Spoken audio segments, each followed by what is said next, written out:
Je pense qu'on va continuer au Roth. Voilà. Pour Oroth, c'est facile. Vous avez l'édition classique du Mossad Harakouk. On est à la page Yud. Et nous sommes arrivés au paragraphe Gimel de la partie appelée Eretz Israël. Alors, ce texte est relativement facile à comprendre. Il est quelque peu révolutionnaire pour différentes raisons. Je pense que le mieux, c'est de rentrer dans le texte lui-même. Ce texte n'est pas, disons, uni. C'est un texte qui est formé au moins de trois phases différentes. Alors, nous allons faire attention au fait que ce texte se divise en plusieurs idées qui, évidemment, sont reliées entre elles. Yetzira Atzmit Israélite Bemarshava Utokef Achaïd Amifal.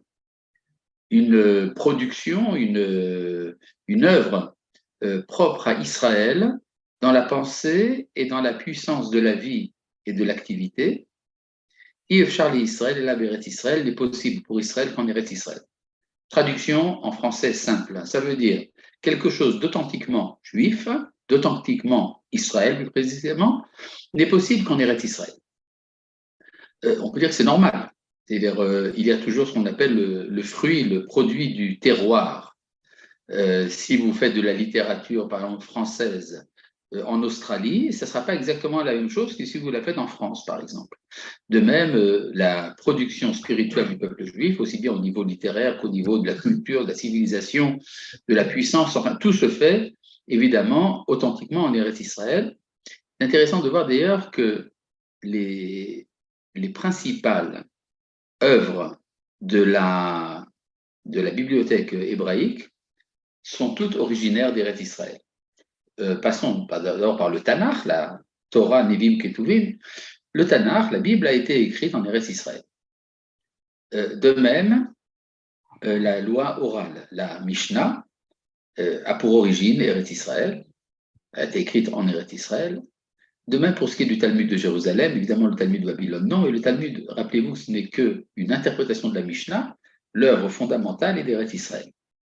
De même pour ce qui est du Zohar, qui est le fondement de la science secrète de la Torah, eh bien le Zohar est originaire d'Eretz Israël, bien qu'il ait été, disons, adapté et peut-être remis en page ailleurs, en Espagne par exemple, mais fondamentalement c'est une œuvre d'Eretz Israël. Il en est de même du Shulchan Aruch, qui est le grand code de la vie juive dans toutes ses dimensions. Il est originaire de Tzfat, enfin plus précisément de Biria à côté de Tzfat. Et donc, tout ce qui est vraiment important dans l'histoire du peuple d'Israël se fait en Eretz Israël. Et ce n'est pas seulement au niveau de la littérature. On peut dire le lieu historique de l'histoire authentique d'Israël, c'est dans Eretz Israël. Qu'est-ce qui se passe quand on est en dehors de notre terre? Eh bien, nous avons toute une littérature, par exemple, qui, elle, s'écrit en arabe, en grec, en espagnol, en yiddish, et parfois en anglais ou en allemand. Et ce n'est pas simplement une question de vocabulaire, c'est un vocabulaire qui porte en lui une civilisation. C'est-à-dire, quand vous lisez par exemple même le Kuzari ou le Guide des Égarés, qui ont été écrits en arabe, ils sont imprégnés d'une atmosphère spirituelle, de la philosophie gréco-arabe de l'époque, à laquelle ils donnent une réponse. Mais ce n'est pas l'authenticité originelle du peuple d'Israël. Il est très rare de trouver dans la Galoute quelque chose qui soit authentiquement le message d'Israël dans sa pureté. C'est normal. En effet, nous avons une mission universelle, et donc cette mission universelle se traduit également par des œuvres qui sont une sorte de mixage avec les autres civilisations. En tout cas, c'est ce que dit ici le Rav. Je reviens ici donc au principe Yetzira Atzmit Israélite, une production propre à Israël, Bemarshava, dans la pensée, ou Vetokef Achaim Ve'amifal, et dans la puissance de la vie et de l'activité. Ifshar Israël et la Beret Israël n'est possible pour Israël qu'en Eretz Israël. Léo Matzé, par contre, Kol Anasa mi Israël, en fait, c'est pas par contre. Léo Matzé, en vertu de cela, Kol Anasa mi Israël Beret Israël, tout ce qui se fait par Israël en Eretz Israël, מתבטלת הצורה הכללית שבו לגבי הצורה האצילית המיוחדת של ישראל. C'est-à-dire la dimension collective, ici il s'agit globale, mondiale. La forme globale est engloutie dans la forme propre à Israël. Et c'est un grand bonheur pour Israël et pour le monde. À nouveau, il faut expliquer un peu ce que veut dire le Rav. Pour bien comprendre ça, il faut se référer à un autre texte du Rav Kook qui s'appelle Marshavot. Ce texte Marshavot est un des articles publiés dans le Ikve Hatson, œuvre publiée par le Rav Kook en 1906 à Yafo. Et ce sont des textes destinés au grand public pour expliquer des idées philosophiques fondamentales sur la base du judaïsme. Alors, il y a ce texte qu'on appelle Mahashavot. C'est quoi Mahashavot? Mahashavot, c'est les pensées. Bon, c'est une banalité de savoir qu'il y a des quantités énormes de pensées dans le monde, et le problème est de savoir comment les classifier. Alors, pour le Rav Kook, il faut classifier les pensées en 3 catégories. La première catégorie, ce sont les pensées cosmopolites, qui n'appartiennent à aucune nation en propre. C'est-à-dire, par exemple, l'existence de Dieu est une notion universelle qui est propre aussi bien au judaïsme qu'à tous les grands penseurs dans l'humanité. Et donc, de ce point de vue-là, on peut dire, l'idée, par exemple, que Dieu existe n'est pas une idée juive, c'est une idée humaine. Par contre, il y a une deuxième forme de pensée c'est encore des idées universelles, mais qui prennent une forme particulière selon chaque nation. Je peux vous donner un exemple tout simple, le respect des parents. Alors, le respect des parents est universellement, unanimement reconnu comme une valeur. Tout le monde sait qu'il faut respecter ses parents. Mais quelle est la manière de le faire? Ça sera conçu de manière différente selon chaque civilisation. Pour le peuple d'Israël, il y a une manière de respecter ses parents qui n'est pas la même que celle, par exemple, des Européens, par exemple. Et puis, il y a une troisième sorte de pensée. Ce sont des pensées qui sont propres au peuple d'Israël exclusivement. J'ai pour ça, si vous voulez, 2 exemples. D'une part, l'idée de création ex nihilo, qui est propre au judaïsme exclusivement, et également l'idée de l'efficacité de la teshuva. La teshuva est une idée proprement israélienne, enfin israélite, pardon, et qui appartient en propre au peuple d'Israël. Et donc, ce qu'il faut savoir faire, c'est savoir faire la différence, c'est-à-dire ne pas se tromper quelle pensée est réellement universelle et quelle pensée est exclusivement juive. Maintenant, ce dont parle le Rav dans le texte que nous sommes en train d'étudier, il parle de la deuxième sorte. Ce sont ces pensées universelles, mais qui sont coloriées différemment selon les civilisations. Alors, ce que dit ici le Rav, quand nous produisons notre production spirituelle en Eretz Israël, nous le faisons à la manière hébraïque. Et la dimension globale, universelle, est, disons, engloutie, elle est imprégnée dans la forme hébraïque. Ça ne veut pas dire qu'elle disparaît, mais elle ne se fait pas sentir. C'est-à-dire, quand nous sommes en Eretz Israël, alors ce que nous le vivons à la juive. Je vais vous donner pour ça un petit exemple. Vous savez que, d'après la Torah, Dieu est à la fois le Dieu d'Israël et le créateur du monde.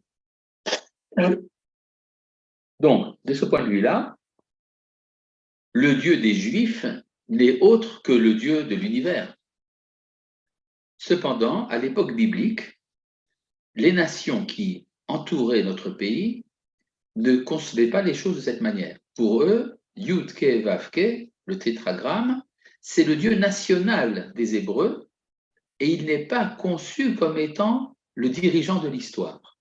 Alors, c'est vrai que les prophètes, eux, enseignaient que le même Dieu d'Israël est également celui qui gouverne l'histoire tout entière. Mais cette chose n'était pas reconnue.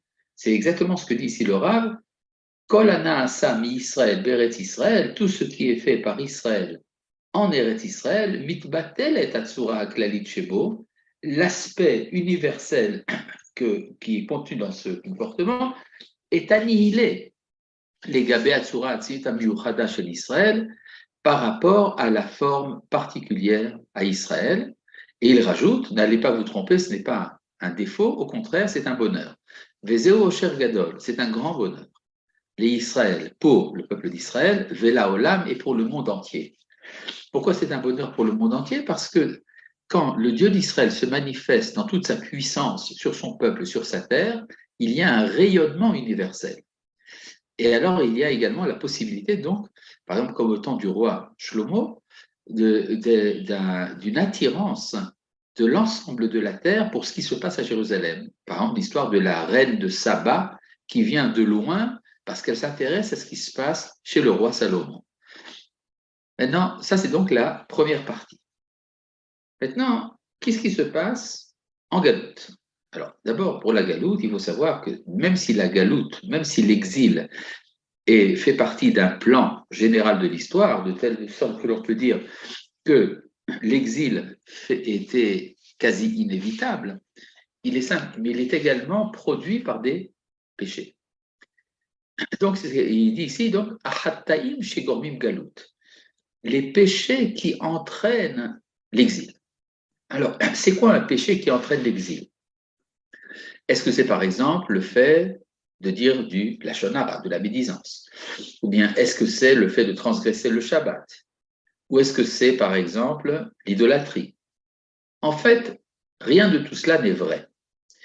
La Mishnah nous dit, et sur la base d'ailleurs des textes clairs de la Torah elle-même, qu'il y a 3 péchés qui entraînent l'exil, qui sont l'idolâtrie, l'immoralité sexuelle et l'homicide. C'est-à-dire, en hébreu, avodah zara, gilui arayot, shfichut damim. Ce sont ces 3 péchés qui entraînent l'exil. Mais ne nous trompons pas. Quand est-ce que ces péchés entraînent l'exil? Ce n'est pas quand ils sont faits par des individus, mais quand ils deviennent l'entreprise de l'État lui-même. Je vais expliquer un peu mieux. Excusez-moi. Et par exemple, nous pouvons supposer que dans le royaume d'Israël, il y a un individu qui pratique l'idolâtrie. C'est grave, c'est punissable, ça n'entraîne pas l'exil. Imaginons même qu'il y ait une grande proportion du peuple qui pratique l'idolâtrie, c'est encore plus grave, mais ça n'entraîne pas l'exil. À supposer même que la majorité du peuple pratique l'idolâtrie, c'est extrêmement grave, mais ça n'entraîne pas l'exil. Quand est-ce que l'exil vient?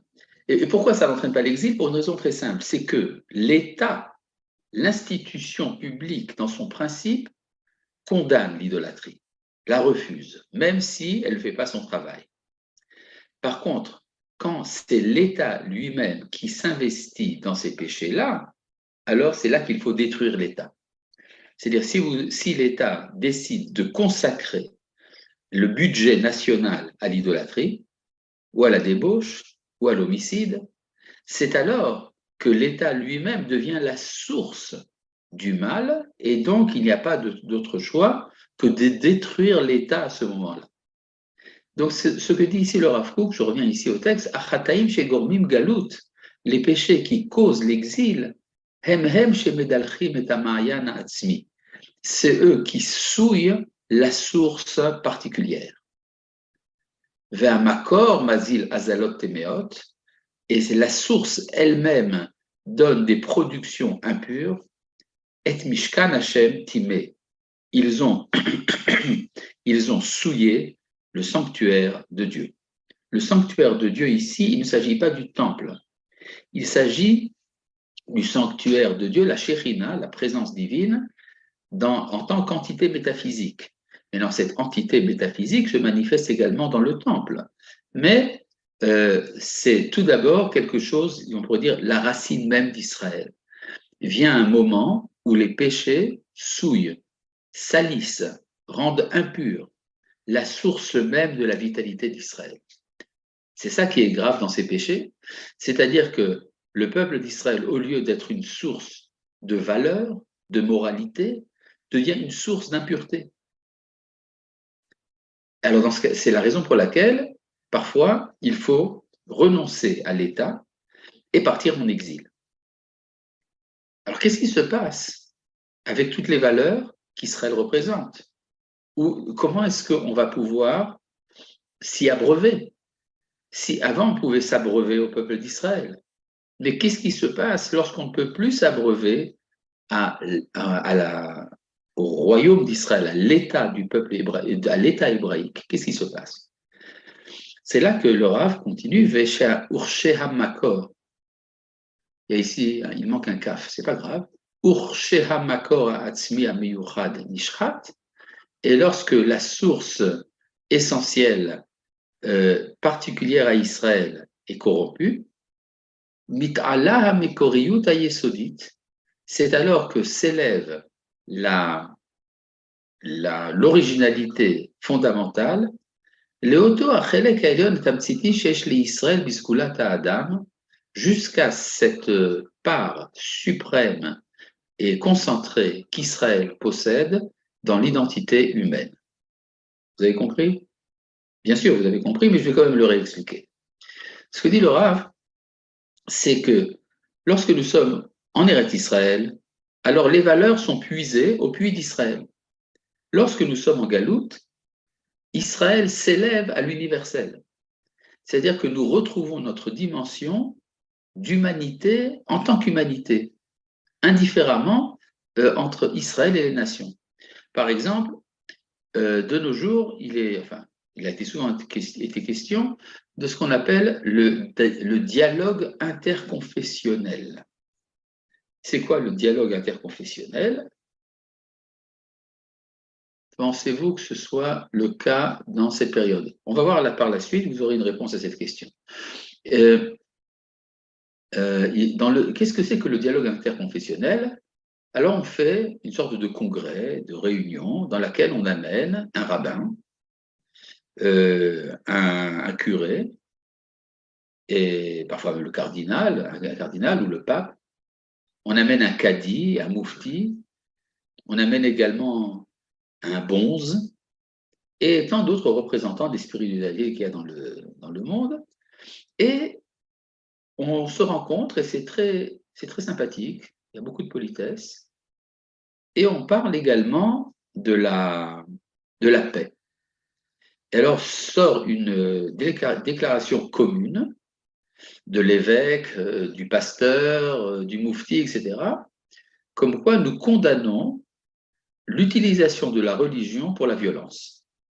La violence ne veut pas être justifiée par la religion. D'accord? Et alors tout le monde se serre la main, on prend une photo ensemble, il y a un buffet d'ailleurs végétarien, et on participe ensemble.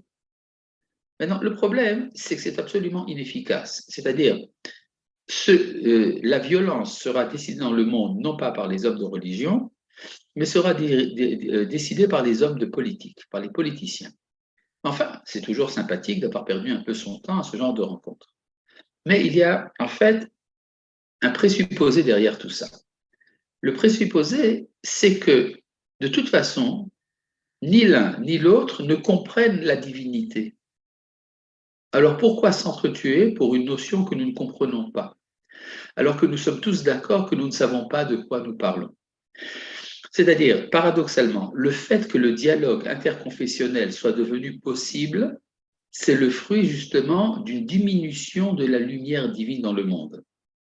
À l'époque où la lumière divine se manifeste dans le monde, alors on ne peut pas se tromper. Le Dieu d'Israël, c'est le Dieu d'Israël, ce n'est pas le Dieu des autres. C'est à la manière dont les autres le conçoivent est totalement différente. Et cela est évident. Et donc, ce que dit ici le Rav, c'est qu'il y a ici deux aspects de l'exil, un aspect négatif, un aspect positif à la fois. C'est négatif du fait de la diminution de la lumière divine, c'est positif du fait justement que cette diminution entraîne un rapport direct d'Israël avec la dimension humaine universelle. Et donc, c'est ce que dit ici le Rav. Lorsque notre source propre et particulière et corrompue, mit'ala mekoriyut hayesodit, c'est alors que l'originalité fondamentale remonte Leoto achelek haelon tamtziti shesh Israël bisgulat Adam, jusqu'à cette part concentrée qu'Israël possède dans l'identité humaine. Vezen ish'av davka bagalut. Et ça, c'est puisé précisément pendant le temps de l'exil. Et par exemple, donc vous aurez par exemple, une littérature, je reprends ici par exemple Maïmonide, judéo-arabe qui parlera de Dieu indifféremment de savoir si c'est le Dieu qui parle dans la Bible ou dont on parle dans le Coran. C'est la même chose. Qu'est-ce qui se passe sur la terre? Elle est détruite, elle est désolée. mechaper alea. Sa destruction expie son péché. C'est-à-dire la terre d'Israël a été utilisée de manière indigne lorsqu'il y a eu les grands péchés, et donc il faut qu'elle soit expiée. C'est un peu ce que nous avons vu dans la paracha de la semaine de Shabbat dernier, à propos de Bechukotai, quand la terre se repose et est vidée de ses habitants, et elle expie les péchés qui ont été faits. Hama'ayan posek milehazil. La source cesse d'humecter. Vehu mistanen kim'a kim'a. La source se purifie petit à petit. C'est-à-dire, si vous lisez par exemple dans Flavius Joseph, la violence incroyable qu'il y avait parmi les Juifs à l'époque de la destruction du Temple, eh bien, vous découvrez que cette agressivité, cette violence, finalement, a disparu du peuple juif. Le peuple juif est devenu pendant l'exil le peuple le plus moral et le plus spirituel de la terre. Alors, qu'est-ce qui se passe avec les manifestations de la vie et de la pensée?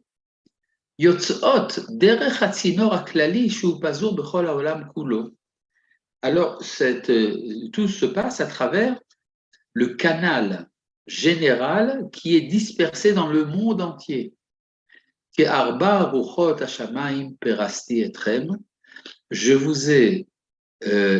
vous ai diffusé comme les quatre coins du ciel.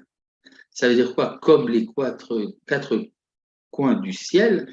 Ça veut dire qu'il y a c'est ce que dit le Midrash, et à ça fait allusion le Rav Kook, de même que le monde ne peut pas tenir sans les vents, Ruchot veut dire les coins, veut dire également les vents, de même le monde ne peut pas tenir sans Israël. Ça veut dire qu'Israël devient la nation cosmopolite par excellence. Adasher, Haazalot, Atemeot, Apratiot, Mitpaskot, jusqu'à ce que les flux impurs particuliers à Israël cessent. Vechoser, Koach Hamakor, les Tahorato, et la source revient à sa pureté. C'est-à-dire il y a un processus secret qui se passe pendant le temps de la galoute. La nation d'Israël est dispersée dans le monde entier, Eretz Israël est détruite, et cette destruction fait l'expiation des péchés, et cela permet à la source particulière d'Israël de se purifier et de redevenir buvable. Ve'az nim eset agalut legamre. C'est alors que l'exil devient totalement inutile. Varehi meyuteret. L'exil devient superflu. Donc ça, on arrive maintenant donc à la troisième partie. Qu'est-ce qui se passe quand le temps de l'exil est fini? C'est-à-dire, contrairement à l'idée que l'exil serait un lieu idéal pour la vie d'Israël, le Rav Kook nous dit non, c'est une voie de garage. Il faut attendre que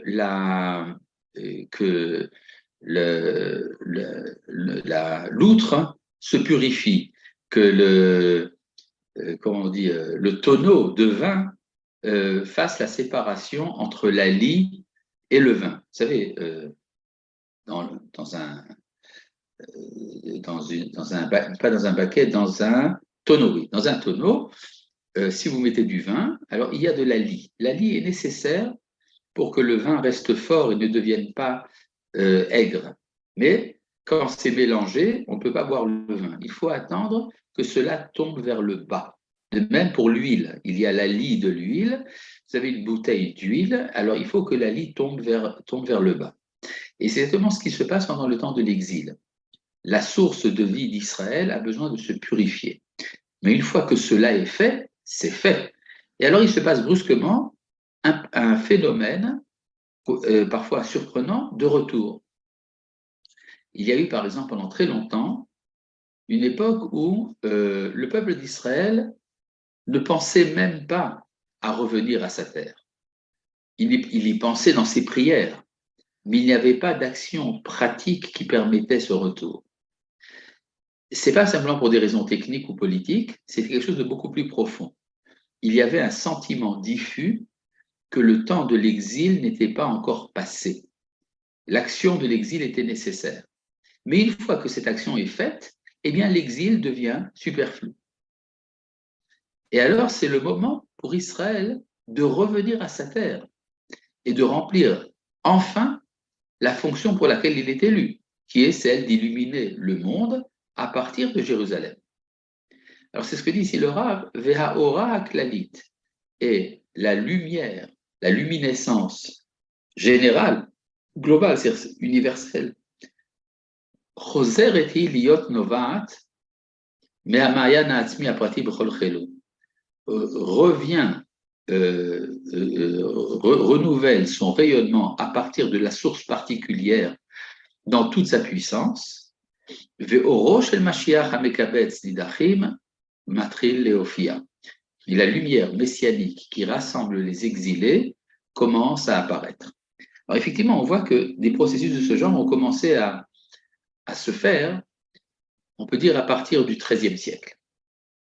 À partir du XIIIe siècle, c'était le temps après les croisades, arrive à Jérusalem Nachmanide, Rabbi Moshe ben Nachman. Il trouve Jérusalem pratiquement totalement dévastée.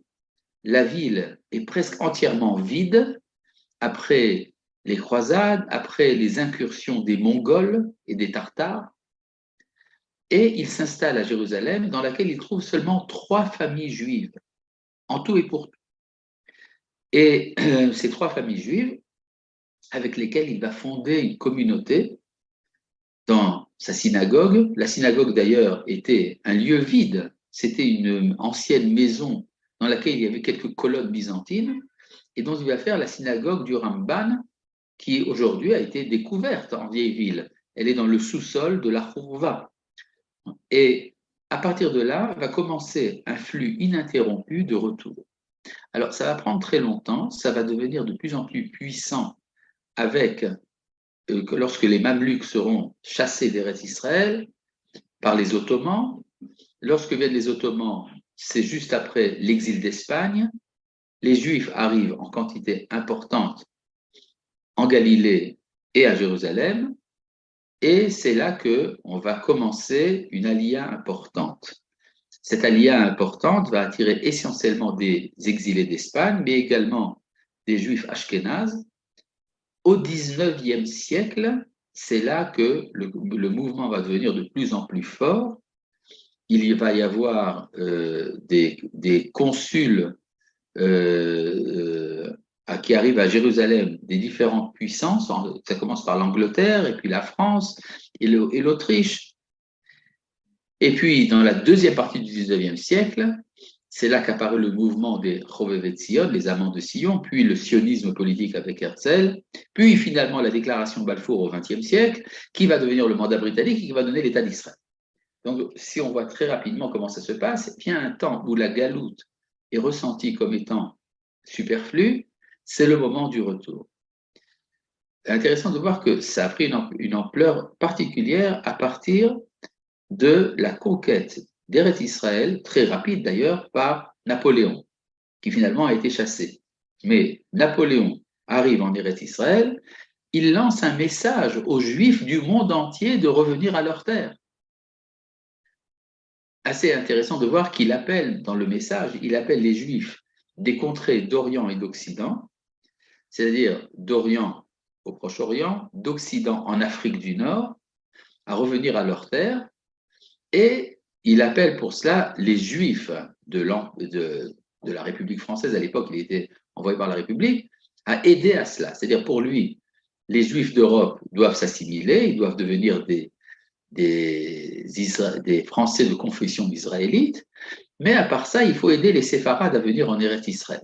Déjà, il faisait cette différence. En tout cas, donc, à partir du moment où, alors pour le Rav Kook, tous ces processus se passent dans l'intériorité métaphysique. On pourrait dire qu'il y a eu dans une réunion du Conseil supérieur de la Shekhinah dans les hauteurs, dans lesquelles, et là-bas, une décision a été prise. C'est le moment de ramener la Shekhinah à Tzion. À partir du moment où cette décision est prise, alors c'est le moment où les grandes puissances vont s'intéresser à Eretz Israël, un mouvement d'Aliyah va commencer. Alors pour le Rav, tout ça a pour origine la purification de la source. C'est là que je reviens donc au texte du Rav. Ve'oro shel Mashiach, la lumière messianique. Amekapetz nidachim, dont la vertu est de rassembler les exilés. Matri Leofia commence à apparaître. Ve'kol bechit amrurim shel Rachel amevaka albanea, et les pleurs amers de Rachel qui pleure ses enfants. Alors de quoi s'agit-il? Bon, vous le savez certainement, c'est dans le livre de Jérémie, lorsque le prophète est témoin de la destruction de Jérusalem, il entend comme la voix de notre mère Rachel qui pleure pour ses enfants et qui demande quand est-ce qu'ils vont revenir. Alors c'est quoi cette Rachel qui pleure? À l'époque de Jérémie, Rachel était morte depuis longtemps. Alors pour les kabbalistes, et le Maharal l'explique très bien dans le premier chapitre de Netzach Israël, pour les kabbalistes, cette Rachel qui pleure, c'est ce qui reste de la présence divine en Eretz Israël et qui est le noyau à partir duquel le retour se fait.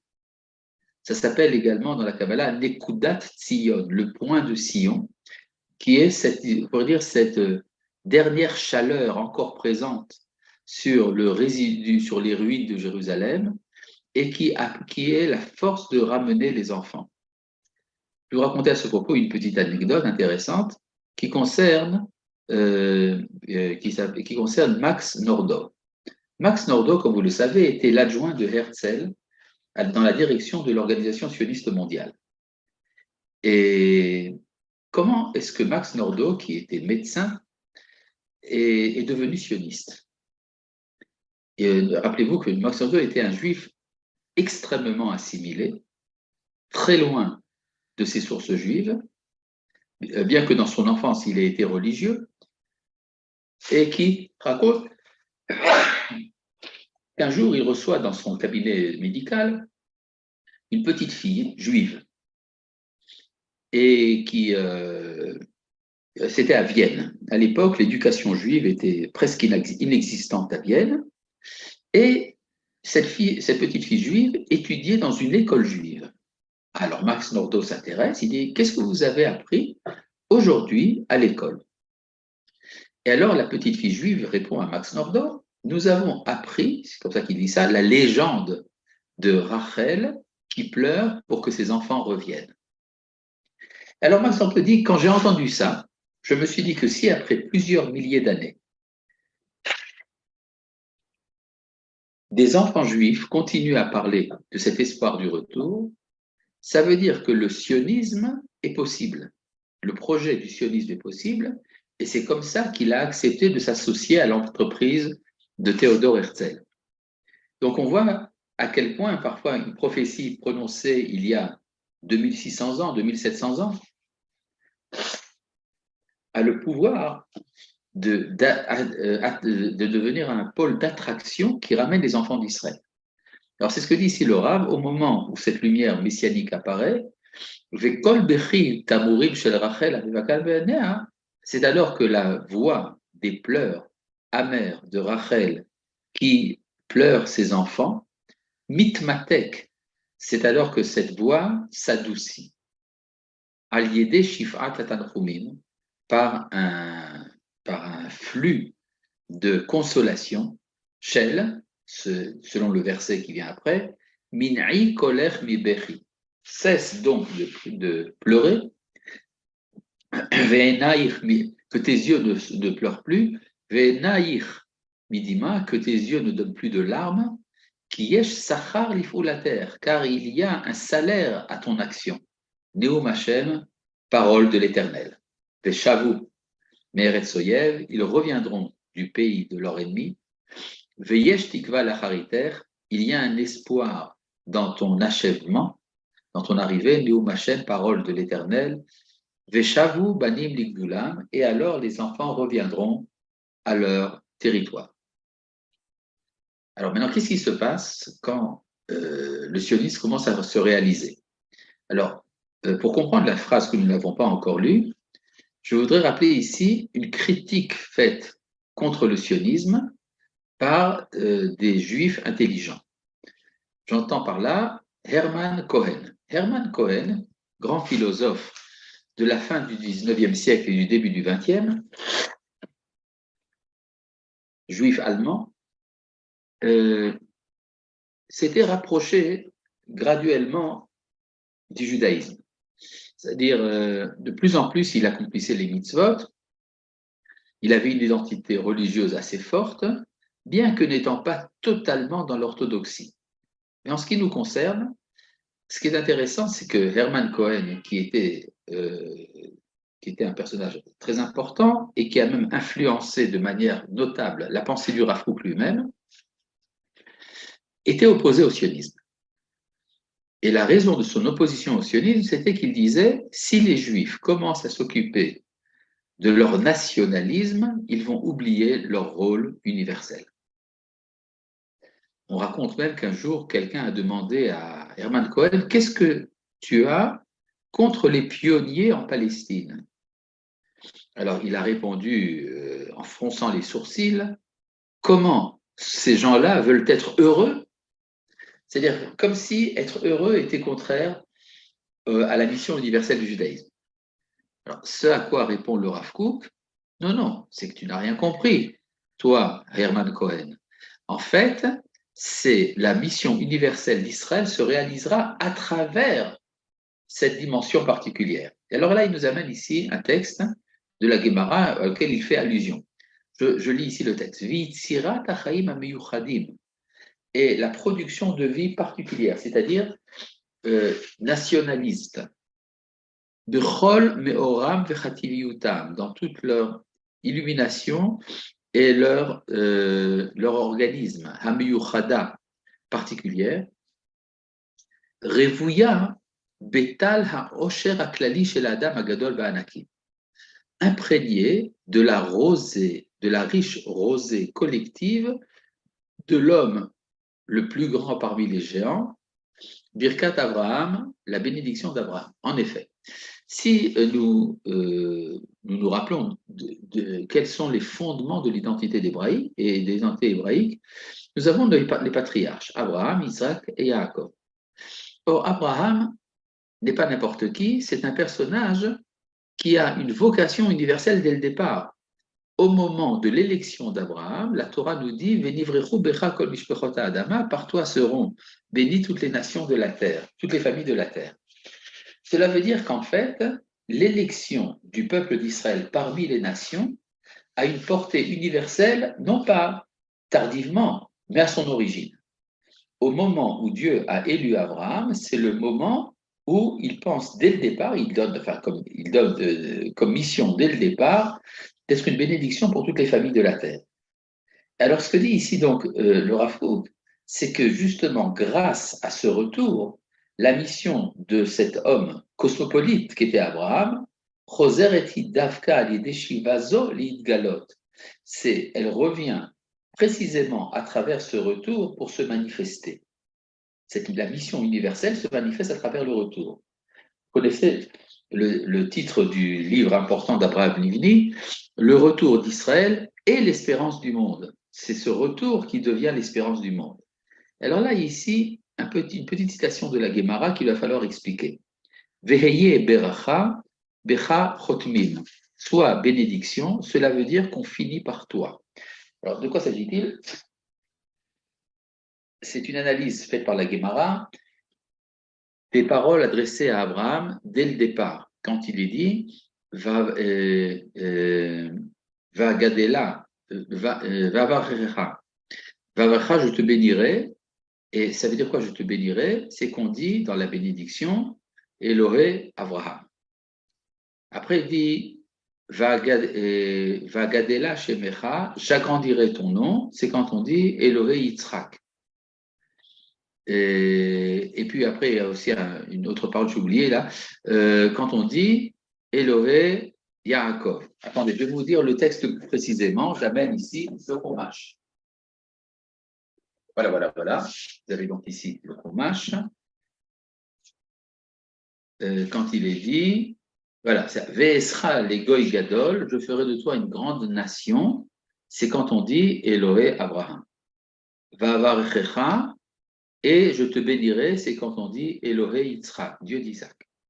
Vagadela shemecha, et j'agrandirai ton nom, c'est quand on dit Elohé Yaakov, Dieu de Jacob.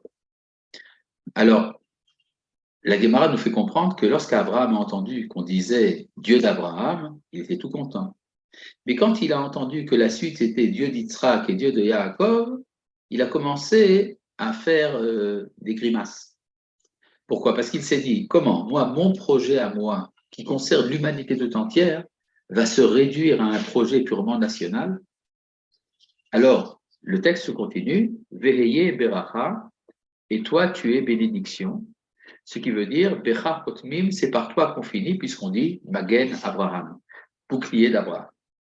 Qu'est-ce que veut dire ce texte? Ça veut dire que la garantie de la réalisation du projet d'Abraham, c'est précisément justement le particularisme d'Israël. Et c'est, en fait, donc, si vous voulez, il y a un grand mouvement historique qui se passe là. Il y a d'une part le projet, donc si je reprends depuis le début du texte, il y a tout d'abord la production d'Israël en Eretz Israël qui est particulière à Israël et qui est une bénédiction pour le monde entier. Après intervient l'exil lorsque la source propre à Israël est souillée. Une fois que cette source est purifiée, et ça prend le temps de l'exil devient superflu, il devient inutile, et à partir de ce moment-là, il n'est plus nécessaire d'être en exil, on revient, les pleurs de Rachel vont cesser, elle va être consolée, et alors le projet d'Abraham, qui est Gadol Ba'anakim, le plus grand des géants, c'est-à-dire celui qui a une vision collective et universelle, se réalise à travers ce retour. Ce qui veut dire que le retour d'Israël implique la création d'une société qui va servir de modèle et d'illumination pour l'humanité tout entière. D'une certaine manière, on pourrait dire que le projecteur de la lumière dans le monde a été à nouveau allumé. Et c'est le moment donc d'illuminer le monde. Il y a un texte intéressant d'Antoine de Saint-Exupéry à propos, dans Le Petit Prince, à propos de l'allumeur de réverbères. L'allumeur de réverbères, d'après moi, cela concerne, ce que voulait dire Antoine de Saint-Exupéry, c'était le juif. C'est-à-dire, il a une lumière à allumer, il est fidèle à la consigne. La consigne, c'est la Torah. Mais sa planète est trop petite. On ne peut pas y vivre à deux. Mais il y a tout le temps des couchers de soleil. Et donc, en fait, ce qu'attend la lumière de réverbère, c'est la possibilité d'illuminer le monde. Eh bien, ça se fait à partir du moment où le peuple d'Israël revient sur sa terre et il a quelque chose à donner au monde. Il y a ici, j'ai vu sur le chat, une petite question, la notion de purification de la source à travers la galoute n'a été décrite que par le Rav Kook. Non, toutes les paroles du Rav Kook dans ce genre de texte ont des origines kabbalistiques, évidemment. Si vous voulez comprendre la source kabbalistique, il faudrait pour cela voir tout le chapitre dans le Etzraïm qui concerne les différentes phases de la lune étant la Shekhinah et la manière dont elle illumine le monde de manière différente selon les différents moments de l'histoire. Voilà, donc évidemment, c'est pas seulement chez le Rav Kook. D'ailleurs, sans passer par les kabbalistes, je pense que les prophètes en ont parlé de manière assez claire quand ils ont dit que les péchés ont souillé le peuple d'Israël et qu'il faut passer par l'exil pour se purifier jusqu'au moment où nous revenons. En fait, c'est pas ce que disent les kabbalistes de manière parfois cachée, et parfois, il suffit de le lire en grandes lettres de Kiddush Levana dans les textes de la Bible elle-même. Voilà, ça c'est donc pour le paragraphe Gimel. Vous voyez que c'est assez ardu, il y a ici une vision d'ailleurs assez audacieuse de l'histoire, qui implique également le rôle de la galoute, qui implique également l'inutilité de la galoute à un moment, et qui ramène à l'universel à travers le retour d'Israël à sa terre. Voilà. Ça, c'est pour Gimel. Étant donné que nous avons fini le chapitre Gimel, je pense qu'il est tout à fait logique de passer au Dalet, à moins d'abord de répondre à Yocheved Mikou qui pose ici une question. Allez-y, ouvrez votre micro. Oui, c'est une question sur le paragraphe Gimel, Rav Cherki. Si je comprends bien, dans le projet initial d'Akadosh Baruch Hu, sa relation avec la création passe par la relation avec Israël. Et Israël, lorsqu'Israël est sur sa terre. Ça, c'est le projet initial. Et, ce que nous enseigne le Rav Kook, ce que vous nous expliquez, Oui. ce que nous enseigne le Rav Kook. Et lorsque Israël, dans sa relation avec la terre d'Israël, il y a l'infidélité à la Torah, mais l'infidélité à la Torah, c'est en fait une certaine relation avec la sagesse ou la civilisation des nations qui se passe alors qu'Israël est sur sa terre. Il doit quitter la terre d'Israël pour que se renouvelle son désir d'être sur la terre d'Israël suivant l'enseignement suivant la Torah. Pour l'instant, ce que vous dites n'est pas une question. Vous ne faites en fait que répéter ce que j'ai dit. Mais quelle est la question? Donc, est-ce que j'ai bien compris? C'est ça la question. Est-ce que c'est ce que vous nous enseignez? Est-ce que parce que c'est un enseignement de la manière dont Kadosh Baruch Hu se relève dans l'histoire. Alors, ce que vous dites est pratiquement vrai, sauf un petit point sur lequel j'ai essayé d'insister, qui est que ce n'est pas les péchés en tant que péchés qui entraînent l'exil, c'est lorsque les péchés sont le fruit de la forme étatique. C'est-à-dire lorsque l'État est à l'origine de la souillure, c'est là que l'État est supprimé. Mais à part tout ça, ce que vous avez dit est parfaitement ce que nous avons dit. Alors maintenant, là, Zacharie. une question, Oui. Si vous permettez. Oui. Oui. Et lorsque le Raché Israël, qui représente l'État, parce que dans l'État, on peut entendre l'institution en tant que forme d'organisation, mais aussi les personnes qui incarnent l'institution. Oui. Lorsqu'ils partent en exil, en quoi le fait qu'ils partent en exil est une réparation? Oui, le fait de partir en exil crée un affaiblissement. Oui, non, il y a un affaiblissement de la puissance d'Israël. Alors cet affaiblissement était très dur à vivre, mais d'un autre côté, il permet d'approfondir ce qu'on appelle la réflexion interne et donc de revenir aux valeurs morales fondamentales qui ont été oubliées dans le cadre étatique. Et c'est la raison pour laquelle, par exemple, vous avez le roi Yechonia, dernier roi de Juda, qui est prisonnier chez le roi de Babylone et qui va donner naissance à Zerubbabel, qui est un personnage spirituel de très haut niveau, qui va être à la tête du retour des exilés à l'époque de Cyrus.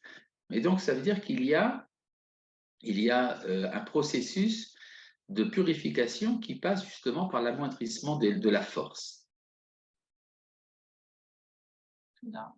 Merci. Zacharie, s'il vous plaît. Oui, merci Rav. J'ai une question. Vous avez dit au début du cours qu'il y avait un aspect révolutionnaire dans ce texte, ou Oui. presque révolutionnaire. Oui. C'est quel aspect de ce texte? Ce qui est révolutionnaire dans ce texte, c'est le rôle donné à l'exil et le fait que Israël se retrouve à travers l'universel.